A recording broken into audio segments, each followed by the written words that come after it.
Me coube pela determinação da organização do evento, falar sobre um tema que nos tem causado bastante perplexidade, bastante preocupação, que é o ativismo judicial, segurança jurídica, novas tecnologias. O ativismo judicial, ele tem trazido uma certa perplexidade, uma certa preocupação por conta da própria forma, da própria conformação com a qual ele foi introduzido no nosso ordenamento jurídico.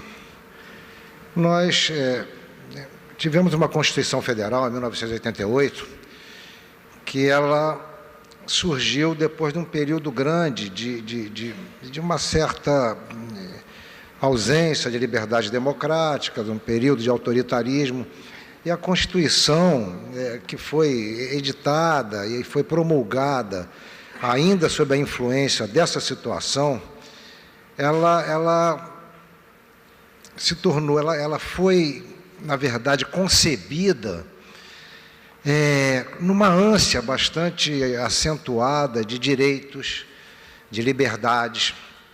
Então, o que acontece? A Constituição estabeleceu uma metodologia de controle de constitucionalidade híbrida, paralelamente ao que existe, na verdade, nos Estados europeus, nos estados onde o direito é de origem anglo-saxônica e nos outros em que o direito é de origem germânica.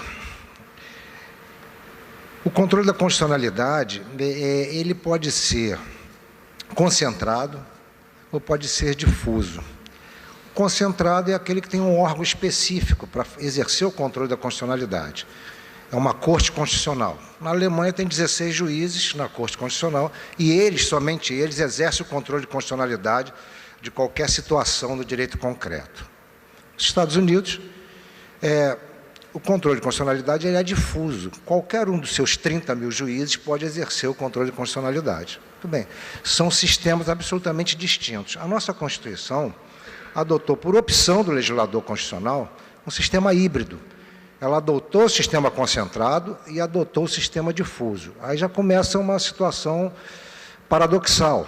Essa microjustiça, em que o juiz quer fazer a justiça no caso concreto, e, na verdade, acaba ocasionando, acarretando uma macro-injustiça, porque traz um impacto não previsto, um impacto de grande magnitude em determinadas políticas públicas e orçamentos aos quais o magistrado não tem acesso na hora da deliberação individual. Trouxe aqui uma tese de mestrado, em que refere alguns dados do Ministério da Saúde, que diz que em 2011 foram gastos cerca de 200 milhões de reais com decisões judiciais que beneficiaram somente 632 pessoas na área da saúde. Então, 632 pessoas foram beneficiadas por decisões que custaram 200 milhões aos cofres públicos e que certamente não estavam contempladas nos orçamentos da área de saúde. Muito bem, e volto a repetir, porque, na verdade, o juiz, quando exerce o ativismo judicial no controle difuso da constitucionalidade, ele tem a melhor das intenções. Qual é o magistrado que, na solidão de um plantão noturno, recebe um pedido de internação e ele vai pensar no orçamento? Se ele tem esse poder, ele vai exercer e ele vai deliberar, ele vai dar a decisão para que se faça a internação, independente do que está estabelecido no contrato. Mas, e o que eu trago aqui é uma perplexidade para que a gente possa, efetivamente, exercer uma reflexão de que forma tentar minorar os reflexos negativos desse tipo de atuação. Tenho considerado que, na verdade, a minimização do ativismo judicial, ela deve ser exercida procurando se concentrar o controle da constitucionalidade nos tribunais superiores, e particularmente ainda no Supremo Tribunal Federal, que é quem tem exatamente o escopo para esse exercício. Procuramos listar aqui, quais são as vantagens da limitação do exercício do ativismo, através de um sistema concentrado exercido pelos tribunais superiores. Primeiro, limitação numérica dos colégios deliberativos. Você vai ter só um colégio que vai deliberar o controle concentrado. Decisões são sempre colegiadas. Atuação sob controle permanente dos órgãos de comunicação social. Qualquer processo de controle de constitucionalidade que está sendo tocado no Supremo Tribunal Federal, ele está sendo acompanhado virtualmente, em tempo real. Então, efetivamente, a imprensa pode exercer um papel importante de informação e de críticas. Desculpa, vou pedir mais um minutinho para concluir, tá? Fingir que não vê. Uma publicidade abrangente e virtual do processo decisório, avaliação crítica imediata dos impactos das decisões, segurança jurídica, previsibilidade das decisões judiciais, concentração histórica e encadeada das circunstâncias, elementos e abrangência das deliberações, que vai gerar certamente estabilidade e eficiência. Nós temos visto que efetivamente o ativismo ele é um bem para a sociedade quando ele é exercido de forma moderada, equilibrada e concentrada. Porque, na verdade, ele permite que o Supremo Tribunal Federal exerça o seu papel de órgão deliberativo contra-majoritário. O que significa isso? Exatamente para beneficiar aqueles grupos, aqueles segmentos sociais que não têm voz no legislativo, que não têm como aprovar uma legislação que lhes proteja.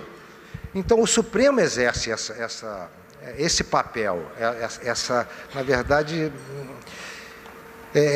essa atividade que esses grupos sociais desprotegidos não encontrariam no Legislativo, por diversas circunstâncias específicas, o Supremo vem na sua proteção. E vemos aí o casamento dos homoafetivos, a questão do feto anencéfalo, e agora o Supremo Tribunal Federal discutindo a questão do entorpecente, o usuário do entorpecente, a descriminalização. Agora, exercido concentradamente, a sociedade acompanha e exerce uma crítica. Por exemplo, em relação à questão agora do entorpecente, o Supremo Tribunal Federal estava discutindo a questão da descriminalização do usuário da maconha. Tivemos 3 votos. Um voto do relator, ministro Gilmar Mendes, um voto do ministro Barroso e um terceiro voto do ministro Fachin, favorável à descriminalização do uso da maconha. A sociedade está acompanhando isso, cada um que pede vista, vem as críticas, vem a manifestação dos setores técnicos, dos órgãos médicos, dos setores psicológicos. Então, o exercício dessa crítica permite uma deliberação muito mais segura, muito mais estável e muito mais vinculada às verdadeiras necessidades da sociedade.